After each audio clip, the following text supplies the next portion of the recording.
Welcome to Downtown Sports. My name is Downtown Stephen Brown, and in today's video, guys, I want to talk about everything there possibly is when it comes to hypothetical Mitch Marner trades. So the first thing to understand about any hypothetical Mitch Marner trades is that while his cap hit of 10.9 or $11 million makes it improbable that he will get traded, it does not make him impossible to trade necessarily. If the Maple Leafs were to hold on to him until they were to pay out the signing bonus that he is owed, which is $9.6 million whenever that is paid, he would only be owed another $24.8 million left on the total of his contract over the next 4 seasons. And for some teams who care more about the real dollars than the salary cap hit, Mitch Marner's contract is very, very attractive in the sense that you're going to get a player who is definitely worth more than $6.2 million a season. And in the scape of things that we are currently in the NHL, not a lot of teams are going to be spending up to the cap ceiling anyway. So the cap hit isn't as daunting as many want to make it out to be. And I also want to highlight this bit of information here. So far, Jonas Siegel of The Athletic, Ian Tulloch also of The Athletic or Maple Leaf Hot Stove, and Rachel Dory as well from the Staff and Graph podcast. She was working with the New Jersey Devils for a time. Have all reported that Mitch Marner has behaved like a prima donna as it relates to his ice time, line mates, special team usage since yesterday. How many more media members are going to come out of the woodwork with similar stories? It's a privilege to play for the Leafs, especially if you're from Toronto. And when information like that comes out from very respected people, and before that with the very public contract negotiations that was very weird. I don't know, it kind of feels like for so many of us that had dreams growing up of playing for the Leafs, you're living a lot of our dreams, and it just feels like you're pissing all over them.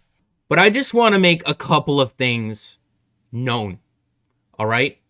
Any trade or any hypothetical trade that involves Mitch Marner in it, he is not a cap dump, okay? That's number one. Number two, they are not just taking back draft picks and prospects for this guy. They need roster players. They're trying to win now. Number three, no, he is not being exposed to the Seattle expansion draft. You need to get value back for this player, even though his value is kind of in the sewer right now. Maybe to us it is. I don't know. You'd have to ask other GMs around the league because he did just finish top 5 in scoring. And like I said, the contract isn't as untradeable as a lot of people want to make it out to be. So he's not a cap dump. This is not just for picks and prospects. He is not being exposed to Seattle. Let's get that out of the way before we go any further in this video. So obviously, if you're here for hypothetical trades, the first thing to do is to look at other teams in the NHL and ask yourself, can they facilitate a Mitch Marner trade? And I think the teams that you target, if you're Kyle Dubas, if you really think that this is the right move, I think the best teams to target are teams that are in similar positions to what the Leafs are in right now. Teams that are a little bit disgruntled. Teams that underperform. Teams that are unhappy with their top-end talent right now, possibly. So starting out with the Calgary Flames. And I'm just going to list off some players that I would be interested in, not necessarily all in one trade, but just names that interest me that could be thrown into some type of a package. Johnny Gaudreau would be one of them. Elias Lindholm would be another. Andrew Mangiapane, of course. Dylan Dubé, another. Noah Hannafin, possibly. Rasmus Anderson as well. They have a lot of interesting players that could be involved in a hypothetical Mitch Marner trade. And again, they are a team kind of unhappy with how they performed last season. The Coyotes, I think, have some interesting pieces here. No, not necessarily Clayton Keller, but a guy like Connor Garland. Another guy like Jacob Chikrin. Okay, Those are two players that would really, really excite me when it comes to a Mitch Marner trade. A left-handed shooting defenseman, 4 more years at $4.6 million, a real offensive play-driving defenseman who is going to develop. He's going to develop. And if you're possibly looking to maybe move on from a Morgan Riley, maybe not this offseason, but another one, I'll do a video on that separately. Jacob Tricken, a really good player at just 22 years old. Connor Garland, going to be an RFA this year, probably signs... So it's a real opportunity to lock this player up to a really, really reasonable contract for the Coyotes. And his name was kind of floated around in trade rumors for some reason. I don't know, maybe they don't want to pay him what he's looking for. But again, he's a smaller player, just like Mitch Marner. But again, a very, very effective, high-skill winger. The Coyotes are this weird team. Okay, they don't have any picks. They don't really have any prospects. They might have a few.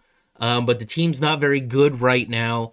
And the players more or less are what they are at this point. Some players may get a little bit better. Some players may get a little bit worse with age. So I don't know. Mitch Marner for Garland and Chychrun. I don't know if they want more, I would add in that deal because that is very enticing. Very enticing. Very, very interesting. The Blue Jackets, guys like Patrick Laine, Max Domi, I guess, but you would need to add a lot more to that package. Emil Benstrom is an interesting prospect that the Leafs really wanted to target in his draft year. Oliver Bjorkstrand, a talented finishing, scoring winger.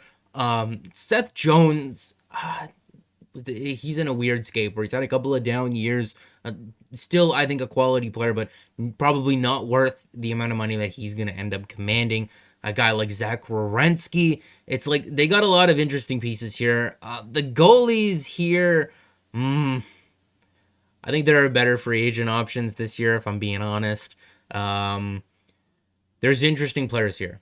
And the Blue Jackets were believed to be a team who were interested in offer sheeting Mitch Marner when he was an RFA a couple of years ago. Could there still be interest there? Nashville, right away. Philip Forsberg, Victor Arvidsson, two players that absolutely jump off the page there.